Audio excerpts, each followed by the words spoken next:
Sometimes, the smallest decision you make on your worst day becomes the moment that changes someone else's life forever. The automatic doors of the Quick Mart slid open with a tired sigh as Emily Carter stepped inside, shaking the November drizzle from her faded denim jacket.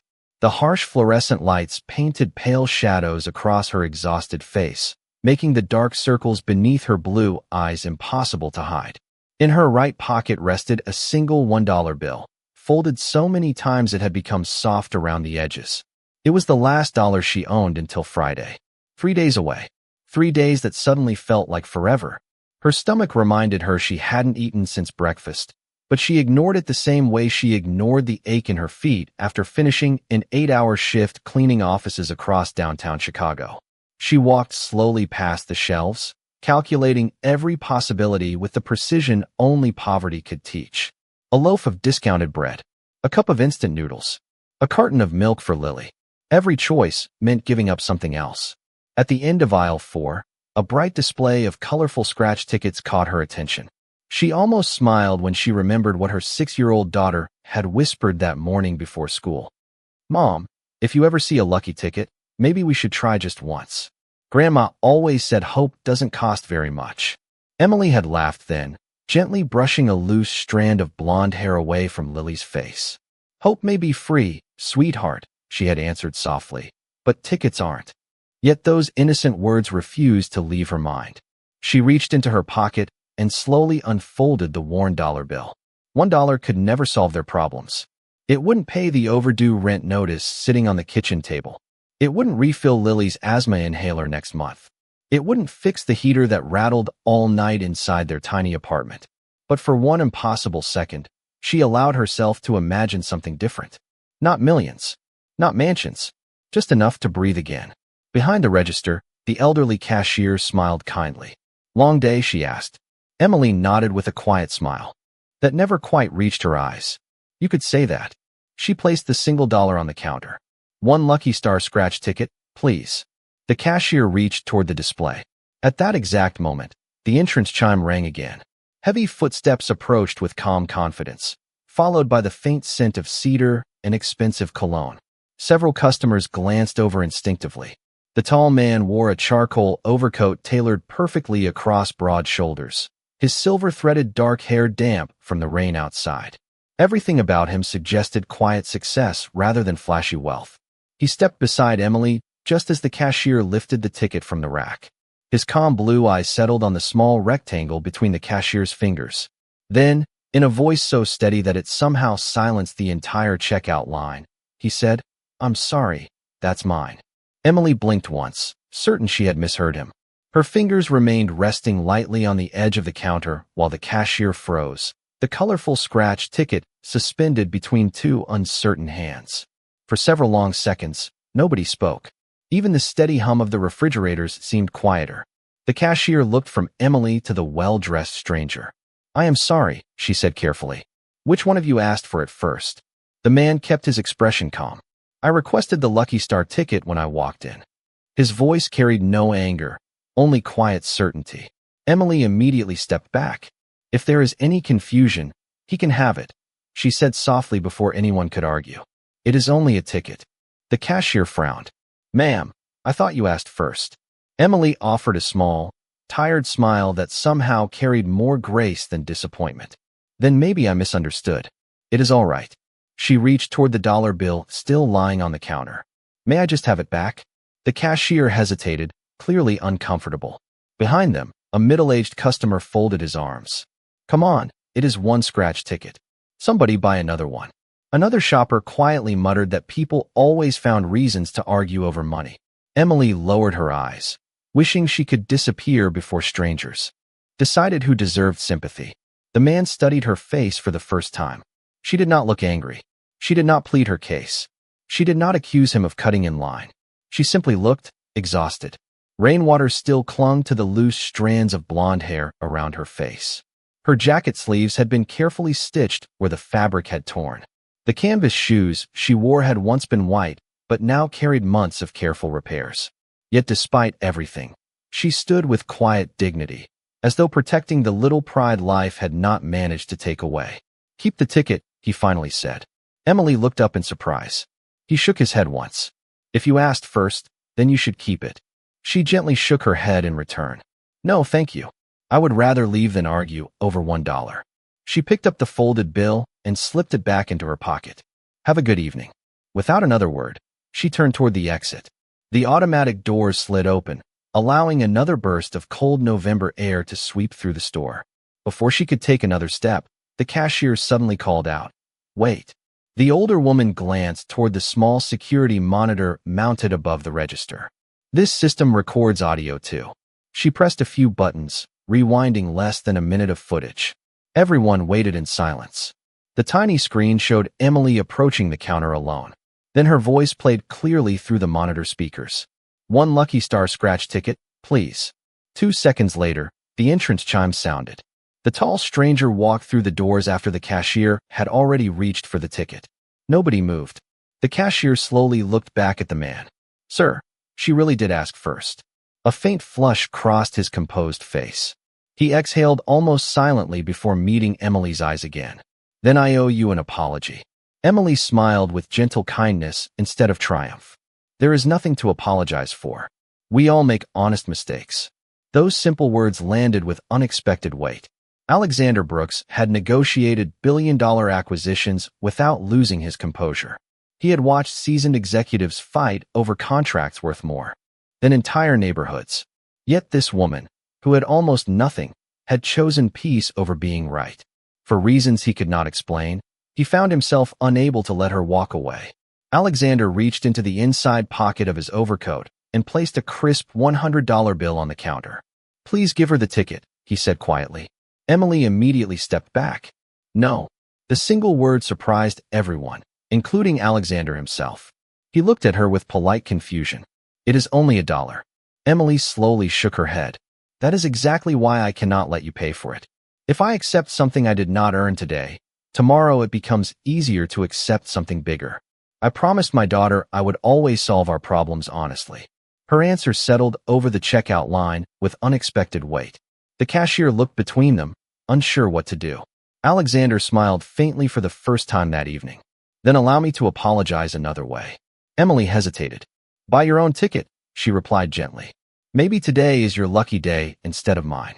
The corners of Alexander's mouth lifted almost imperceptibly. "Perhaps." The cashier finally handed Emily the original ticket and gave Alexander the next Lucky Star ticket from the roll. 2 identical silver rectangles now rested on the counter, separated by less than an inch, but carrying 2 completely different futures. "Would you like to scratch yours here?" the cashier asked with a cheerful smile, trying to lighten the atmosphere. Emily glanced toward the rain outside the glass doors. She still needed to catch the city bus before it stopped running every 30 minutes. Lily would already be waiting at their elderly neighbor's apartment. "I should go," she answered. "My little girl does not like sleeping before I get home." As she tucked the ticket carefully into her jacket pocket, Alexander found himself asking, "How old is she?" Emily looked slightly surprised by the question. She turned 6 in September. Something softened in Alexander's expression. "That is a wonderful age." Emily smiled with quiet warmth. "She believes every problem has an answer. I hope she keeps believing that longer." "Then I did."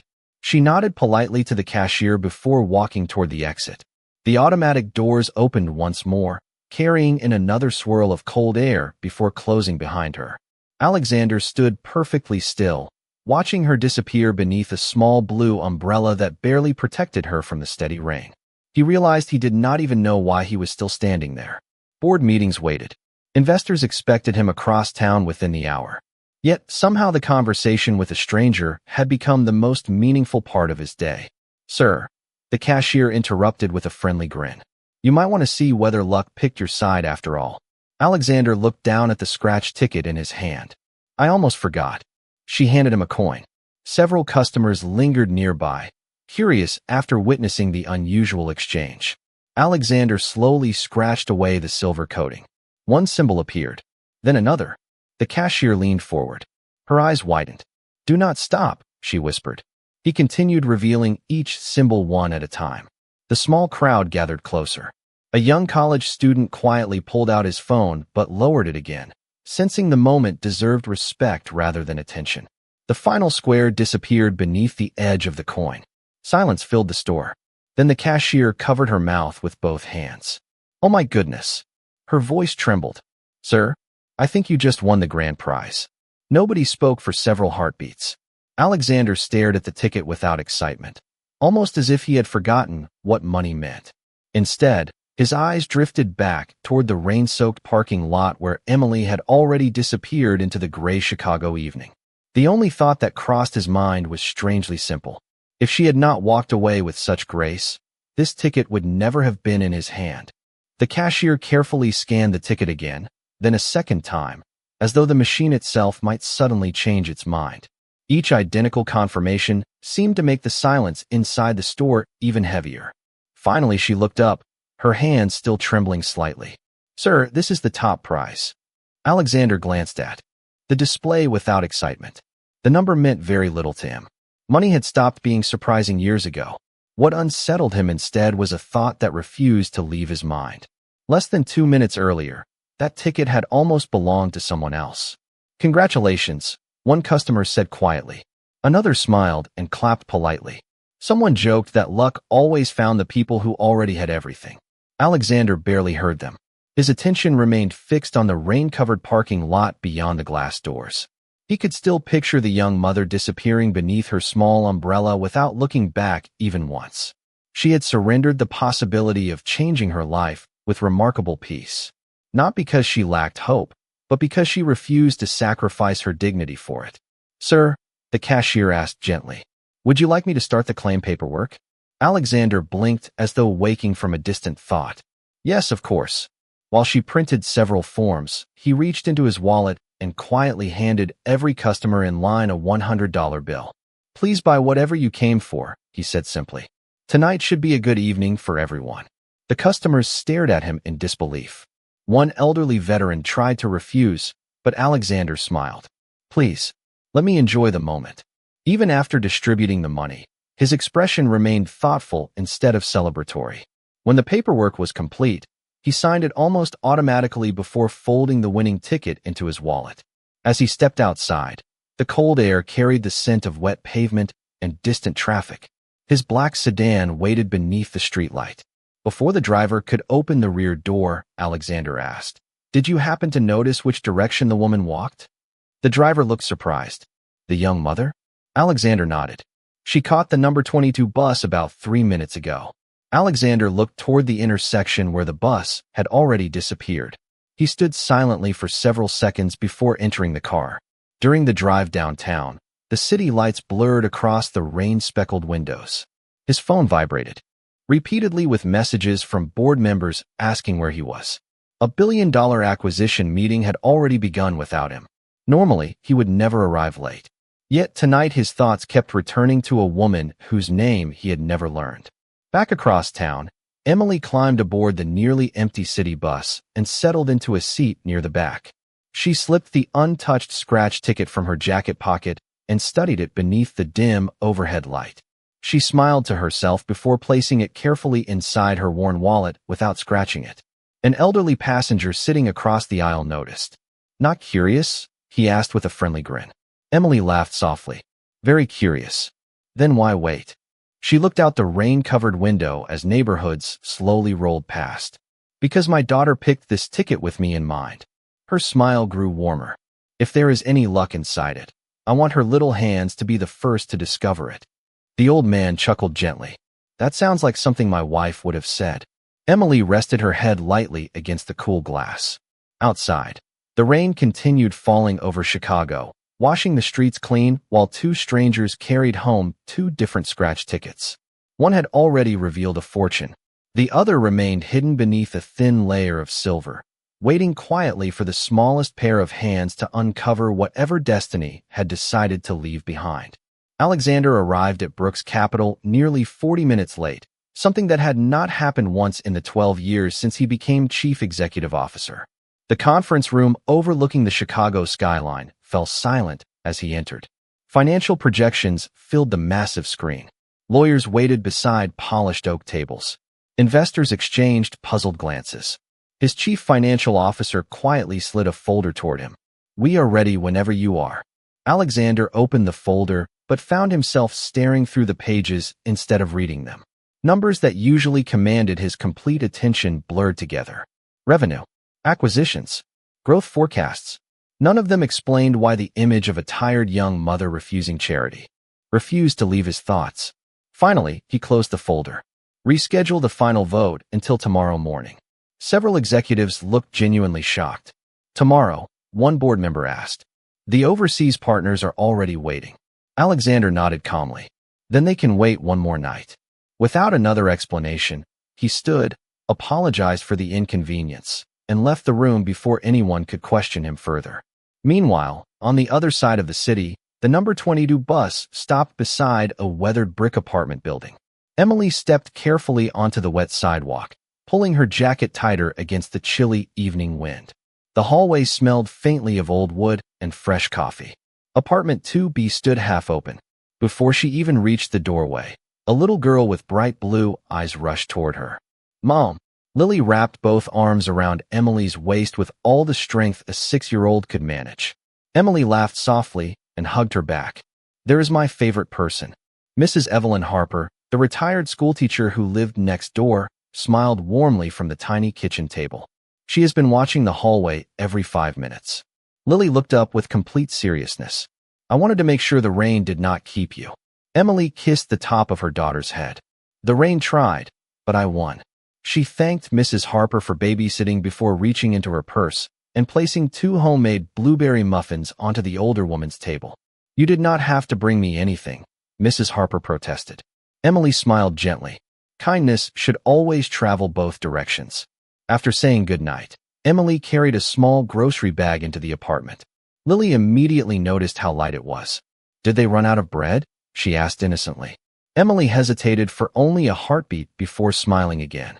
"We will make grilled cheese tomorrow instead." Lily accepted the answer without complaint. Children often understood far more than adults realized. Together, they prepared a simple dinner using tomato soup and the last 4 slices of bread already in the cupboard. They laughed over silly stories from school and work until the tiny apartment felt warmer than its aging heater could ever make it. Later that evening, Lily remembered something important. The ticket. Emily reached into her wallet and carefully placed the untouched scratch ticket on the kitchen table. Lily's eyes sparkled as though she were holding a priceless treasure instead of a $1 piece of cardboard. "Can I really scratch it?" she whispered. Emily nodded. "You picked the dream. You should be the one to open it." Lily reached for a coin, then suddenly stopped. She looked toward the apartment window where snowflakes had begun mixing with the rain outside. "Maybe tomorrow," she said quietly. Emily tilted her head. "Why wait?" Lily smiled with the quiet certainty only children possess. "Because good surprises like sleeping first." Emily laughed softly and slipped the ticket back into her wallet. Across the city, Alexander stood alone beside the floor-to-ceiling windows of his penthouse office, looking down at thousands of glowing lights scattered across Chicago. For the first time in years, the wealth beneath him seemed strangely small compared to the quiet peace he had witnessed inside a woman who owned almost nothing. The next morning arrived wrapped in pale winter sunlight that filtered gently through worn curtains. Emily woke before dawn, as she always did, quietly preparing breakfast while Lily still slept beneath her favorite patchwork blanket. The apartment was small enough that every sound mattered, so she moved with practiced care. Coffee brewed in an old machine that occasionally rattled louder than necessary. A pan warmed on the stove as she toasted the last slices of bread. Before sitting down herself, Emily packed half of the meal into a small reusable container for Lily's school lunch. She glanced at the refrigerator where a handwritten budget remained attached by a faded magnet. Rent, utilities, medication, groceries. Every dollar already belonged somewhere before it even arrived. Yet beside the list sat a crayon drawing of 2 smiling stick figures beneath a bright yellow sun. Across the top, Lily had written in uneven letters, "Me and Mom are rich because we have each other." Emily smiled quietly, before folding the note back into place. A gentle knock came at the apartment door. Mrs. Evelyn Harper stood outside, holding a small casserole dish covered with aluminum foil. "I made too much chicken pot pie last night," she said with a knowing smile. Emily understood perfectly well that the retired teacher had probably planned the extra portions on purpose. Even so, she accepted them with sincere gratitude instead of false pride. "Thank you," she said warmly. "Then you can help me by taking these blueberry muffins after work." Mrs. Harper laughed softly. "You always find a way to return kindness." Emily shrugged with a peaceful smile. That is how kindness stays alive. After walking Lily to school, Emily caught another city bus toward the medical office where she cleaned waiting rooms before beginning her afternoon shift at a neighborhood bakery. As she stepped off the bus, she noticed an elderly man struggling to gather several grocery bags that had tipped across the sidewalk. Without hesitation, she set down her own bag and knelt beside him, carefully picking up canned vegetables, bread, and a carton of eggs before they rolled into the street. "Thank you," the man said gratefully. "These old hands are not as quick as they used to be." Emily smiled. They have probably spent a lifetime helping other people. It is someone else's turn now. She carried the groceries all the way to his apartment entrance, even though it meant arriving several minutes late for work. Her supervisor sighed when she hurried through the clinic doors, expecting an explanation. Emily simply apologized without mentioning the elderly stranger. She did not believe kindness became more valuable when people talked about it afterward. Several blocks away, inside Brooks Capital, Alexander sat alone reviewing the official paperwork for his lottery claim. The amount would have made headlines if anyone had known, but he had already instructed his legal team to keep the process completely private. His executive assistant entered carrying the morning schedule. "Your interviews begin at 10. The charity luncheon starts at noon. The board meeting has been moved to 3. Alexander looked out the window instead of at the calendar. "Claire, may I ask you something unusual?" She smiled. "You usually do." He folded his hands thoughtfully. "Have you ever met someone for less than 5 minutes and felt as though they had quietly corrected something inside you?" Claire considered the question before answering. "Only once." Alexander nodded slowly. "I think it happened to me yesterday." He reached into his jacket pocket and touched the folded claim receipt beside the winning ticket. For the first time since building his fortune, he realized that the most valuable thing he had taken home that rainy evening had never been hidden beneath silver coating. It had been a lesson carried by a woman who never realized she had taught it. That afternoon, the bakery smelled of fresh cinnamon rolls, warm butter, and strong coffee as customers hurried inside to escape the cold. Emily moved quietly behind the display case, greeting each person with the same genuine smile regardless of whether they ordered a single cookie or enough pastries for an entire office. Just before lunch, a little boy reached for a chocolate cupcake while his father searched his wallet with growing embarrassment. After counting every bill twice, the man sighed. "I am sorry, buddy. We are a couple of dollars short today." The boy nodded bravely, pretending it did not matter, but his eyes lingered on the cupcake as they turned toward the door. Before either of them could leave, Emily slipped the pastry into a small paper box and handed it to the child. "Someone placed an extra order this morning and never came back for it," she said gently. "It would be a shame if it went to waste." The father's eyes filled with quiet gratitude because he understood exactly what she had done. "Thank you," he whispered. Emily simply smiled. "I hope both of you have a wonderful day." From a table near the front window, a man wearing a dark wool coat lowered the newspaper that had hidden most of his face. Alexander had entered the bakery nearly 20 minutes earlier after recognizing Emily through the window while his driver waited outside. He had planned to introduce himself properly and perhaps apologize again for the misunderstanding at the convenience store. Instead, he found himself watching in silence as she treated every stranger with the same quiet generosity she had shown him. She never looked around to see who was watching. She never expected praise. Kindness seemed as natural to her as breathing. When the lunchtime rush slowed, the bakery owner approached the register carrying a stack of invoices. "Emily," he said apologetically, "I wish I could give everyone free desserts the way you do, but the business has to survive." Emily immediately reached into her own apron pocket and placed a few folded dollar bills on the counter.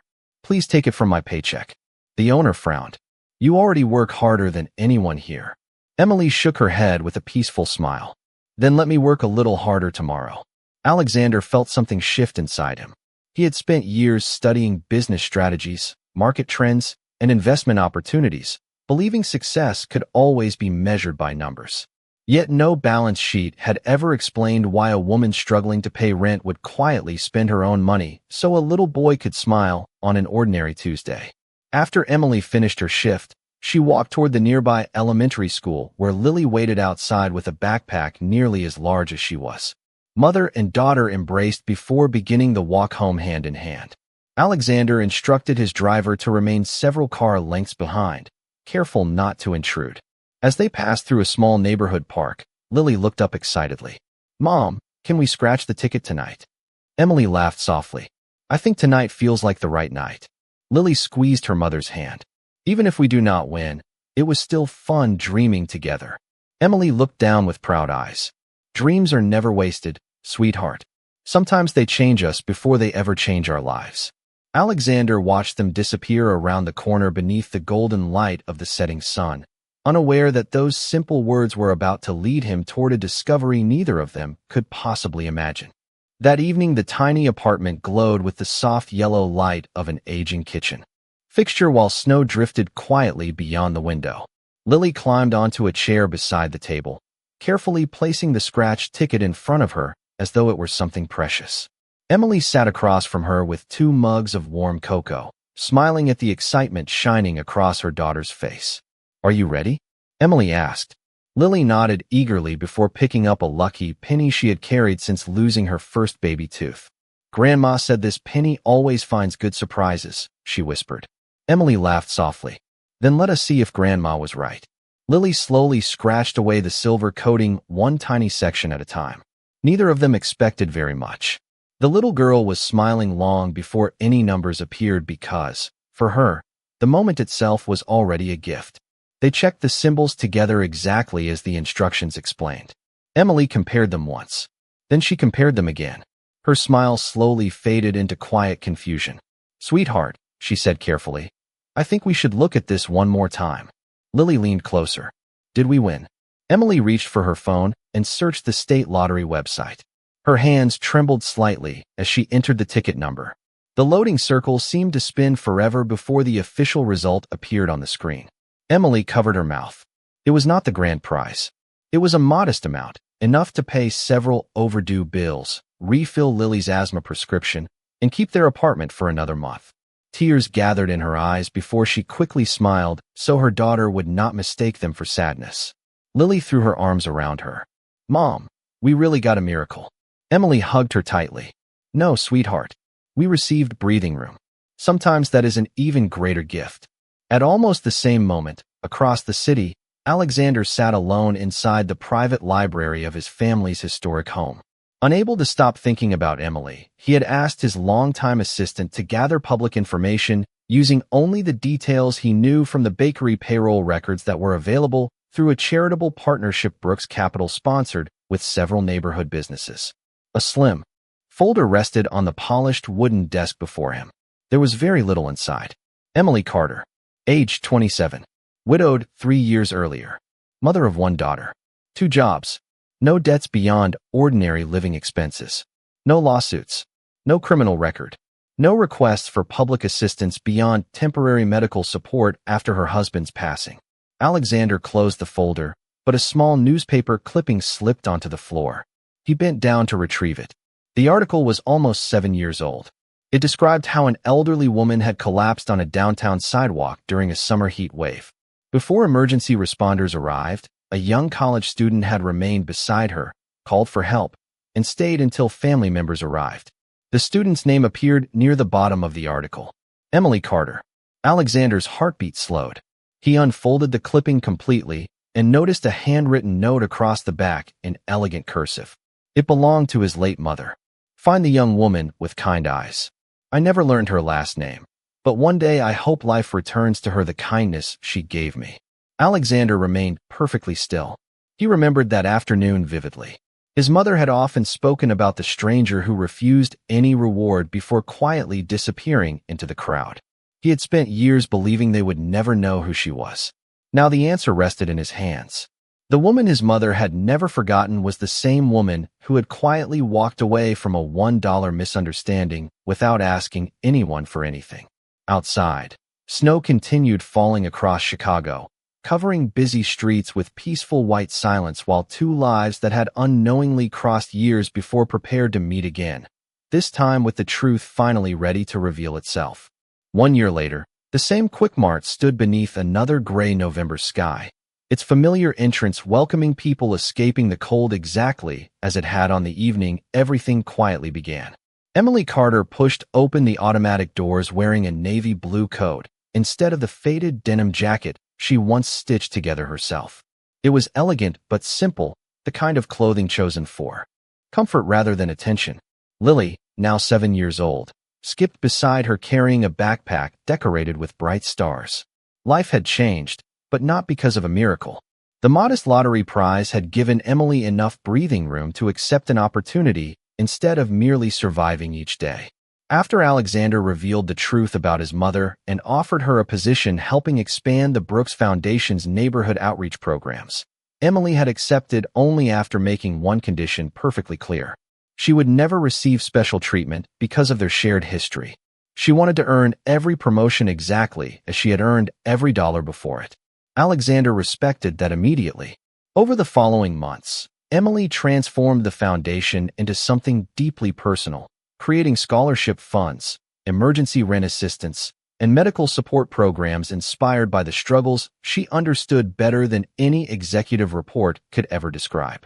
She never forgot the feeling of counting coins before buying groceries, and because she remembered, thousands of families no longer had to face those moments alone.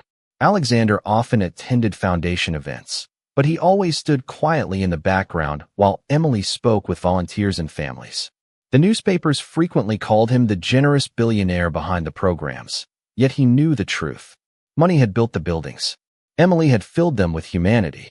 As mother and daughter approached the checkout counter, Lily suddenly noticed a young woman standing nearby, holding the hand of a little boy. The woman quietly searched through her purse before counting a few worn bills. Her shoulders slowly dropped. She was $1 short. The little boy looked at a colorful scratch ticket displayed beside the register before forcing himself to smile. "It is okay, Mom," he whispered. "Maybe another time." Emily and Lily exchanged a silent glance. Without hesitation, Lily reached into her own pocket and placed a crisp $1 bill on the counter. "I think this belongs to them," she said softly. The young mother looked up in surprise. "Sweetheart, I cannot take your money." Lily smiled. Exactly the way her own mother always had. "My mom says kindness only grows when you give it away." Emily rested a gentle hand on Lily's shoulder, her eyes shining with quiet pride. The cashier handed the ticket to the grateful mother, who thanked them repeatedly before leaving with her son. As the doors closed behind them, Alexander entered the store carrying nothing more than a cup of coffee. He had stopped there by coincidence before an early meeting and paused as he recognized Emily and Lily. He had witnessed the entire exchange without saying a single word. Emily smiled when she noticed him. "Good morning." Alexander returned the smile. "Good morning." His eyes drifted toward Lily. "Looks like someone has been teaching important lessons." Emily gently shook her head. "No." She looked down at her daughter. "She has been reminding me of the ones I almost forgot." Lily laughed, completely unaware that two adults were quietly reflecting on a journey that had begun with a single dollar and an unexpected misunderstanding. Outside, snowflakes floated gently across the Chicago morning as three people stepped into the fresh winter air together. None of them spoke for a while, because some moments become smaller when words try to explain them. The world often celebrates the people who win fortunes, but that was never the greatest victory in this story. The greatest prize belonged to the people who kept choosing kindness when life gave them every reason not to. Because money can change circumstances, but only compassion can change hearts. And sometimes the richest person in the room is simply the one who never stops believing that another person's hope is worth far more than a single dollar.